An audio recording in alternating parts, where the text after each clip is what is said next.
Hello and welcome to another episode of Cricingif podcast. Our guest today is a very popular voice in cricket all over the world, especially in South Africa. He is in Los Angeles right now. He played his cricket in South Australia, so he has been moving around the world for some time. We have Michael Haysman with us. Hazy, how are you?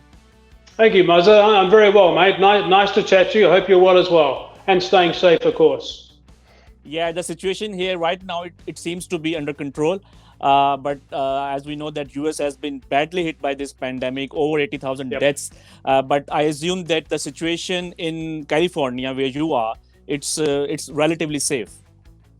Yeah, the governor of California did a very good job right at the start. I mean, the lockdown started very early indeed. So we were ahead of the game here. So everyone got used to it quite early. We had, I guess, the opportunity to see the devastation, the early devastation in New York, and that certainly raised some alarm bells, I think, countrywide and probably worldwide, because they had some horrible situations that arose there nice and early. So we saw that. Everyone decided, right, it's time to lock down for the sake of everyone else, really.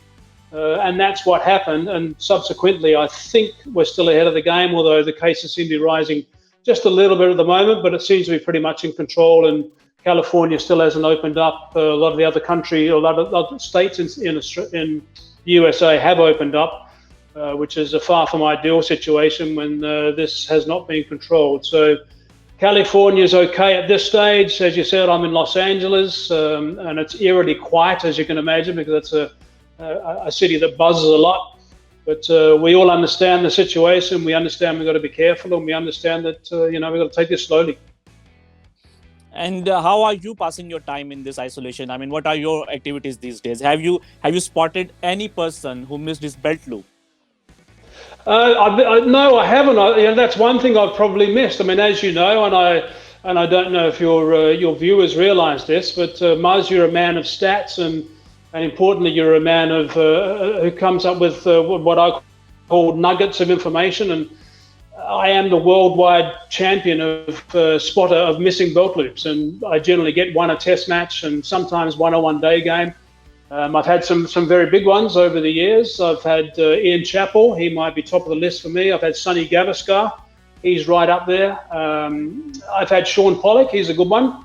There's probably a list of about 30 I've spotted over the last couple of years, so I'm quite proud of that. But no, nothing in the lockdown. And what I've been doing, it's given me an opportunity to catch up with a lot of things that I guess being so busy over the last couple of years, you sort of haven't got a chance to get around to doing. So it's given me a chance to do that. So I'm making use of the time at home and getting some things done here, which has been advantageous. And what about you, Muzz? What are you doing? How are you spending your time? Yeah, I went to Islamabad for a couple of weeks. I have my family friends there. Right. So I went there for like maybe 15 days, and then I came back to Lahore, where I'm based. So you are just confined to your house or home and watching Netflix, watching podcasts, talking to some friends. So it's quite boring here, as well.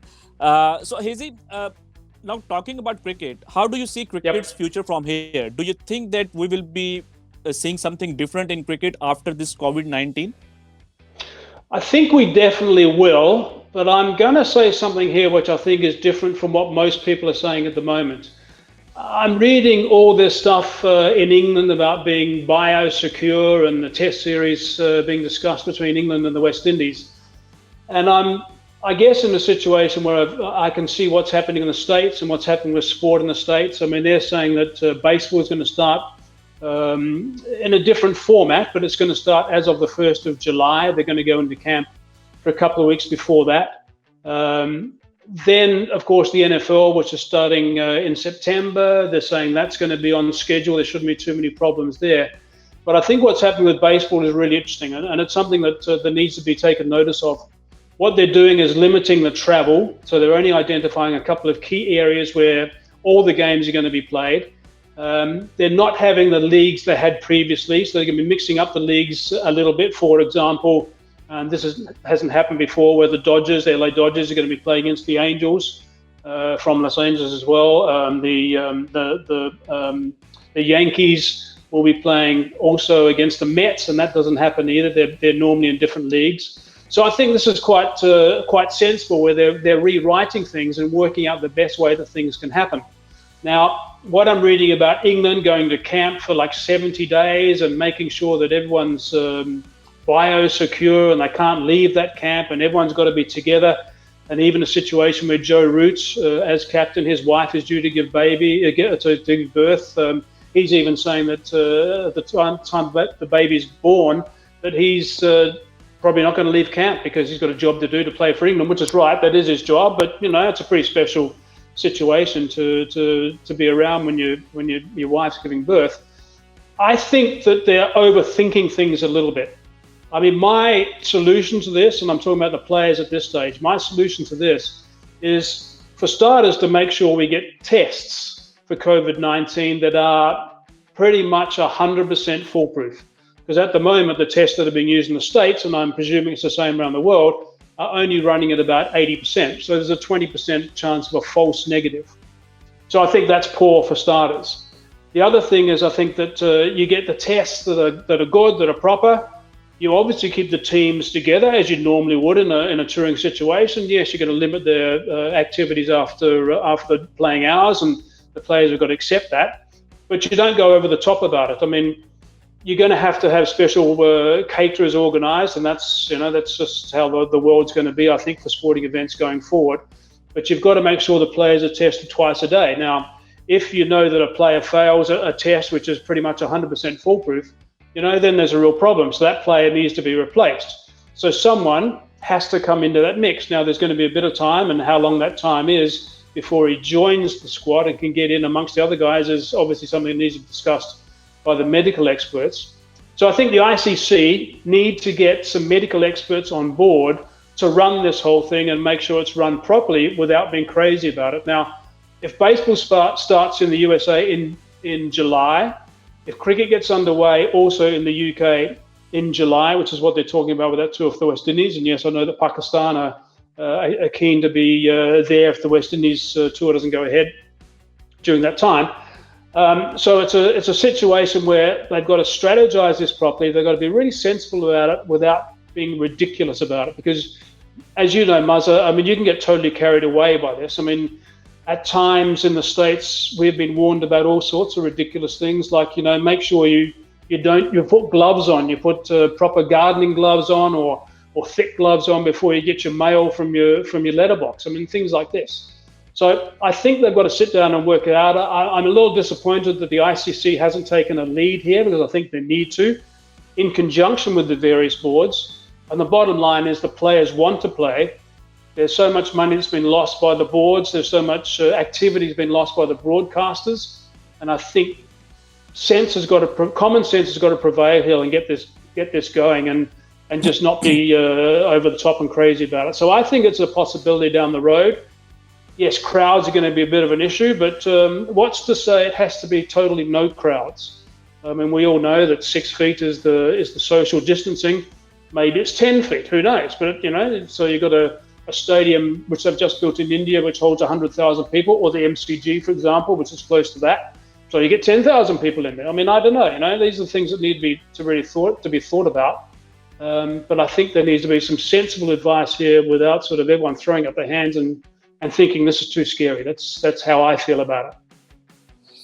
And do you see any changes in cricket in terms of playing conditions or rules? Because I was reading an article from Ian Chappell, and he suggested that maybe we need to change the LBW rules so that bowlers, they have some advantage. Some people, they are talking about legalizing ball tampering. I was talking to Ramesh Raja. He said that maybe the length of pitch could be reduced. What's your take on this? I don't think there needs to be any changes, really. And I think in fact, there's one change, I think, which is very important I'll get to now. But I think we're at a stage now where things are going to be changed quite a bit with the sport itself. And I think that we mustn't get too carried away about it. I think the one thing that needs to be changed is DRS. I think DRS has got too complex. I think it's a situation where, and don't forget, it started in 2006. DRS has got to a situation now where the average viewer who's tuning in on a weekday or a weekend to watch some cricket Suddenly the DRS is called into play by the captain. I mean, he doesn't understand what's going on most of the time with his DRS. He doesn't understand why, one time with an LBW shout, the ball is knocking that off stump out of the ground and it's not out, whereas a couple of overs before it happened and it is out. So it's a crazy situation. I think DRS needs to be broken down totally. I think there needs, again, to be some sensible minds, and Simon Taufel, I think, could be one person who could be involved in it, and break it down and rebuild the whole thing, because technology has improved, and we need to get a situation, I think, and I've been saying this for years, actually, Maz, you've heard me, I'm sure, in the past. I see a couple other guys are now starting to chat about it as well, where the wickets are pretty much a hitting zone. So with the LBW, we need to get to a situation where, if a ball is actually going to go and hit the stumps, then it's out. That's the bottom line. Obviously, providing everything else is in line and everything else is in a tune to a normal LBW decision. So that's one thing I think that needs to be done. I mean, Simon Taufel and I rewrote the rules during the Stanford, the $20 million game, which was back in 2008. Now, the Stanford $20 million game, I mean, that's what sort of thing we had in place, where, we had those sort of situations where also on the field, the play would play itself out and the umpires would give decisions as best as they could. But the third umpire would become a very important man, like a tennis umpire, and he would intervene once he saw the replays and if he saw something that he didn't like. So everything would not be stop-start all the time. So that's something else I think that probably could be looked at also. So break down the DRS and rebuild it, simplify the whole thing so that the average punter, the average viewer understands things better. I think that's really important. So, Hazy, are you suggesting that even if 1% of ball is clipping the stumps, it should be out? Correct. I am. It's a hitting zone, and I think technology has improved so much, and I think we've got a situation now where all along DRS in that situation has been there to protect the umpire, and the umpire's jobs have been looked after too much by DRS. So I think the other thing, and here's another thing which is also really important, when it gets to Hawkeye and DRS and Eagle Eye, they've got to make sure that they have really experienced technical people who are running those components and doing it all the time, rather than having chopping and changing. And sometimes, you and I have seen it, Muzz, as we've walked and worked around the world, where you have some young guys that are there who are perhaps, a little bit inexperienced. You need to make sure that there are really experienced guys that are running DRS, because it's become such an important part of the game now. I mean, I'd love to think that the ICC can take ownership of DRS like they do with Major League Baseball, like they do with NFL in the States. Those two things are owned by those various entities. That would be the end goal, and I don't see any reason why there can't be a global sponsor also to cover the costs, because the costs should not be borne by the broadcast. I think that's totally wrong, because again, it's such an important part of the game now. So that needs to be broken down totally, and I think that if it's hitting the stumps, it's out. End of story. Yeah, and then remember in 2012 series when Pakistan hosted England, they had hotspot as well, and it's a very expensive, expensive technology. And I think they found a sponsor for that. But after that, they could not find any sponsor, and since then, Pakistan, they haven't used hotspot in their home series. So yes, it's very expensive, and it's also difficult to clear through customs and through the governments, because it's there's some missile tracking technology involved in it as well. So it also is a difficult thing for governments to agree to come into various countries to be used. So change those things, break it down, and get that right so that everyone's happy. I mean, you've got to get everyone involved in discussions, and now's the time to make those changes and get things correct going forward. And Hazy, what's your take on maintaining the condition of the ball? I mean, obviously after this pandemic, a lot of bowlers or people, they will be reluctant to use their spit. So do you think But why? Why reluctant to use the saliva if guys have got the correct testing equipment and they're being tested twice a day?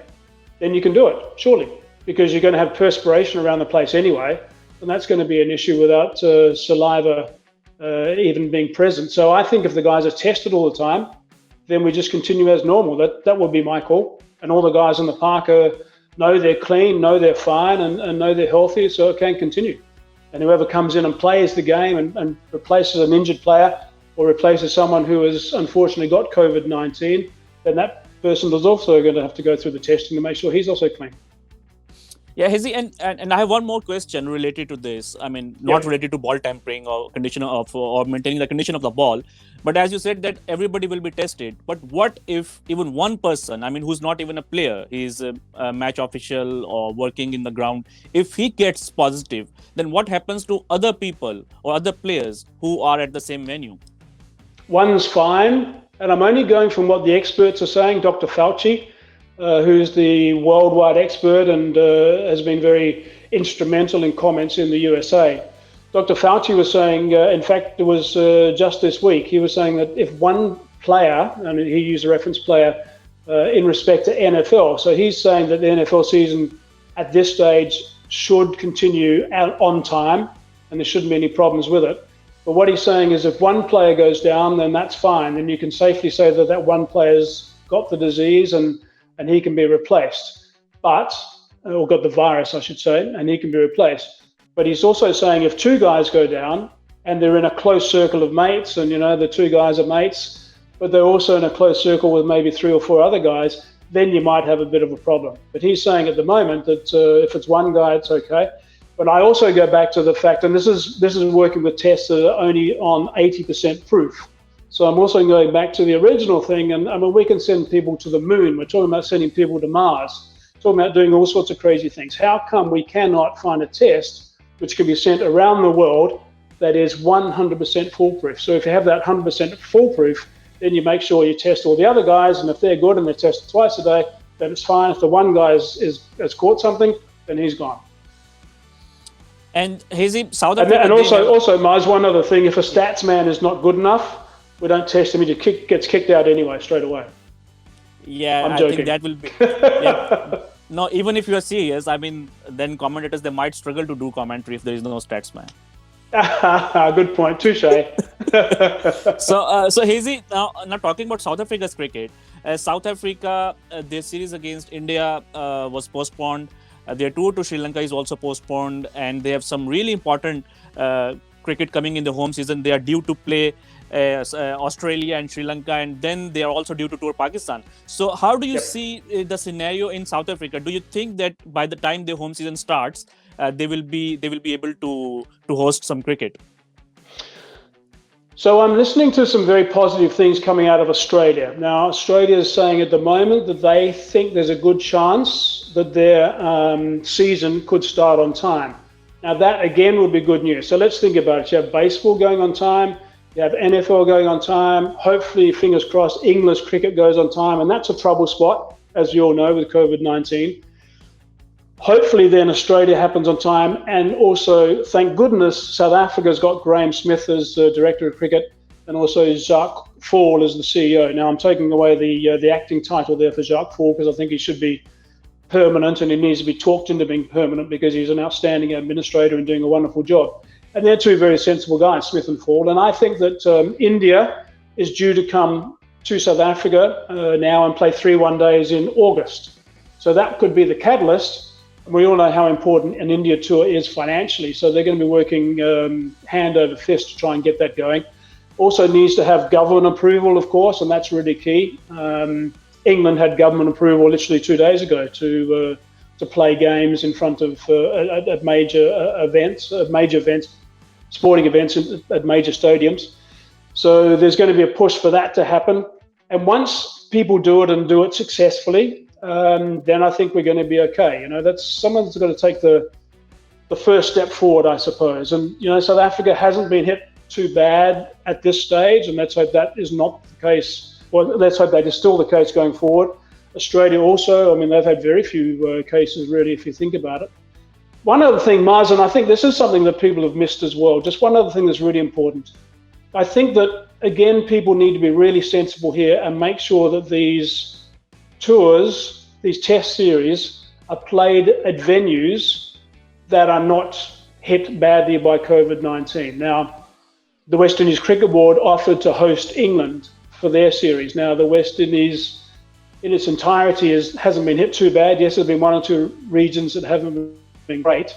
But, that would have been a situation that I think should have been looked at seriously, although it wasn't really discussed by the ECB. And I think we all know how important the ECB considers cricket in England to be, and that's, rightly so. West Indies Cricket Board said that all finances would go to the ECB. They're not interested in taking any of it, so it's an ECB tour, but have it in the West Indies. So I think that's a sensible option. So that's something else. The game should not be, for example, cricket right now could not be played, I don't think, in the US. That would make it a little bit difficult with travel that's required.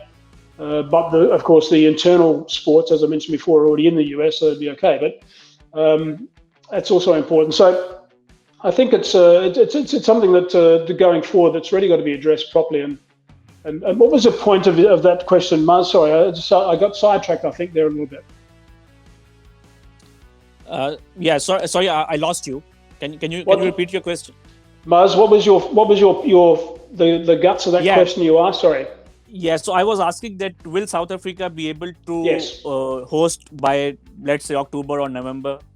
Yes, I think they will. I don't think there's going to be too many problems, really, providing things don't get out of control, and also providing that the touring sides that are due to come to South Africa are allowed to travel from their home countries and also come into South Africa. So I don't think there'll be too many problems, because it hasn't got out of control at this stage, and I don't see it getting out of control in South Africa. And there are a lot of changes in South Africa cricket as well. We have seen Graham Smith coming in as director of cricket. Mark Boucher is now coach. Jacques Kallis is there as well. So how do you see these changes? You've just got to talk to the players. The players have been raving about it. I mean, you have a situation where a couple of them have just said that they're in awe in the change room just listening to Jacques Kallis talk.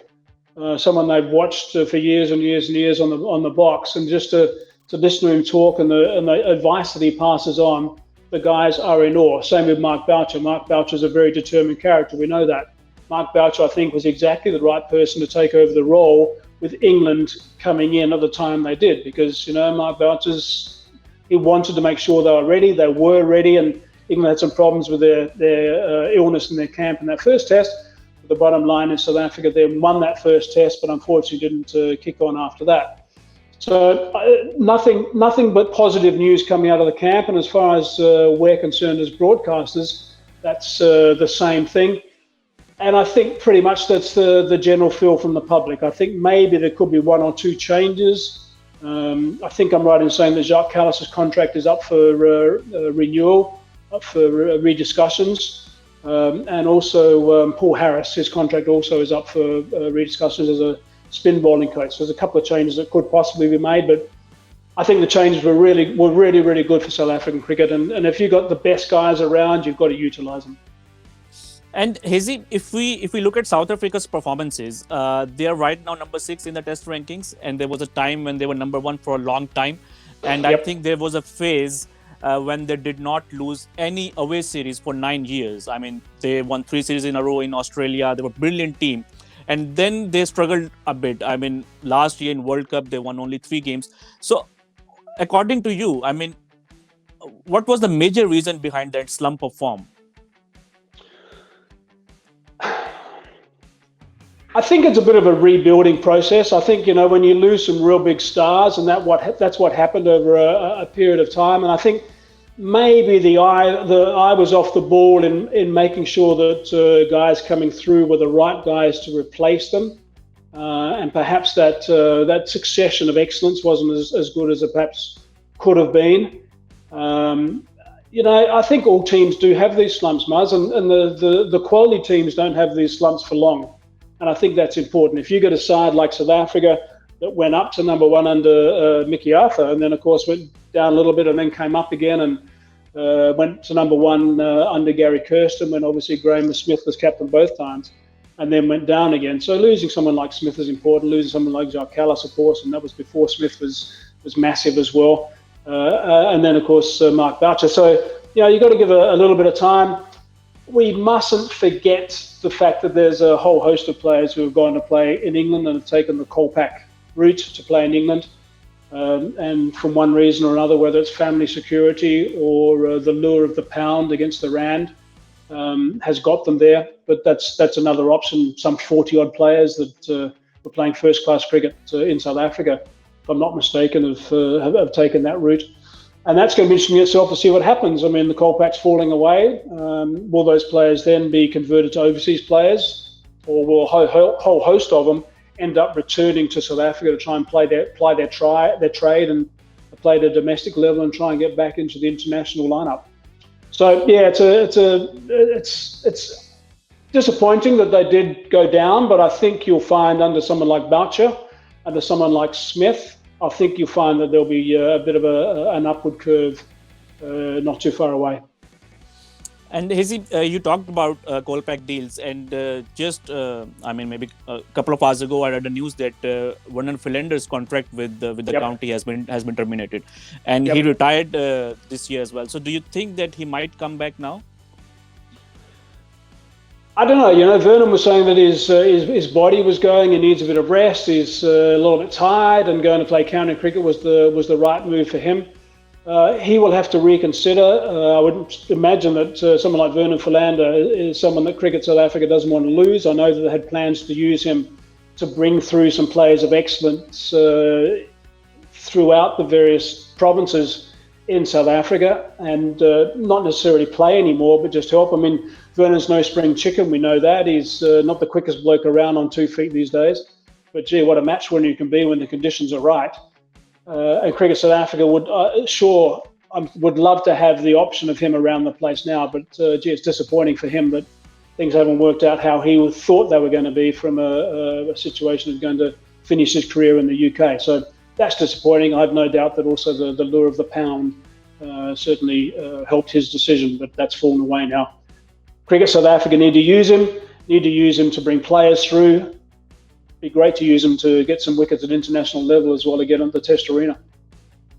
And Hazy, I also wanted to talk about your journey as a commentator as well. You were the first commentator that I worked with.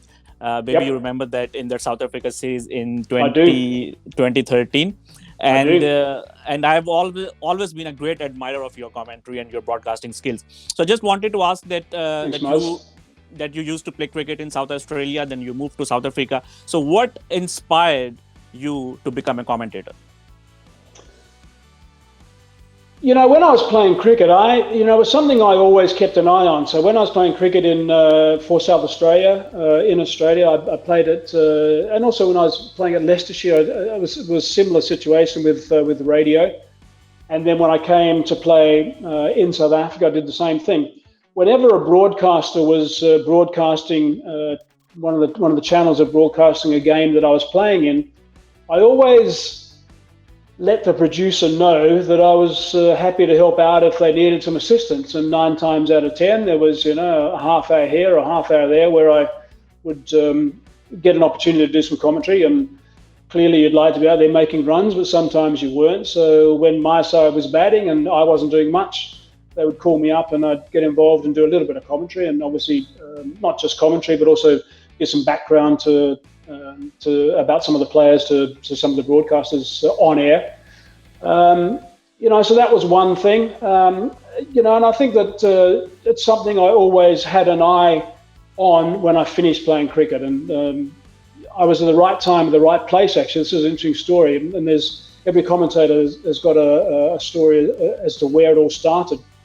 Now, it was in 1994 when I was in South Africa, and the SABC were the host broadcaster, and suddenly they realised that Australia was touring South Africa, and they didn't have anyone who knew anything about the Australians. And of course I did, and I'd recently just moved to South Africa. And they asked me, was I interested? Of course I said yes, I'm keen to be involved in commentary. And they sent me to do a trial, which was a Benson Hedges day-night game in Bloemfontein. So I went off and did a trial, and obviously that must have worked out okay, because the next week I was doing my first test match at the Wanderers. So that's how it all worked for me, and then I sort of kept going from there. I was very lucky in those days to have guys like Robin Jackman and Trevor Quirk around the place who helped me and put me under their wing and guided me a little bit, and I try and do the same for young guys that come into the commentary box these days now. So that's where it all started. The first big thrill I had as a commentator after that was going to Pakistan. Mars, you won't perhaps know this, but the 96 World Cup, I did some games in Pakistan in the 96 World Cup, so that was a big thrill for me. And I toured Pakistan 3 times, including that, and loved every minute of the tours I had in Pakistan. I really do enjoy my time in Pakistan in those days. It was terrific. So that's where it all started for me, and right time, right place, and here I am, still going. Yeah, so if I ask you that, which is the best game you have covered in these 25 years, so which game that would be? I think it would have to be that 4-3-8 game, Muzz at the Wanderers, when South Africa chased down that total that Australia scored. I mean, that was just a crazy game in 2006. I think it was March 2006. I think it would have to be that. That was just quite extraordinary. So I think I'd call that as the best game I've covered. You know, packed crowd at the Wanderers, some 30-odd thousand people, and everyone just going absolutely crazy. And there was just boundaries every second ball, pretty much. It was just an amazing game to be involved in. And which is the best innings and bowling performance that you have seen as a commentator? I think the best bowling performance would have to be Vernon Philander when he played against Australia on debut in the second innings at Newlands, where he just decimated Australia. That's probably the best bowling performance. The best batting performance may well be Ricky Ponting, 2003 World Cup final, where he got a sensational 100. That may well be the best batting performance I've seen, because he was just, at the Wanderers again, he was just absolutely sensational when I was lucky enough to be commentating on that final. And Haysman, now I'm asking you a very difficult question. I've got one more. I've got one more, I'll never forget. Brian Lara in Trinidad, he got 100 on an impossible pitch. Everyone else didn't get runs at all. He blitzed a magnificent century in Trinidad, and I can't remember the year. I think it was 2005. You'll know probably off the top of your head, Muzz. I think it was 2005 when South Africa toured the Caribbean. And Haysman, that difficult question that I was going to ask you. Yep. Who is the best commentator you have worked with? That's not difficult at all.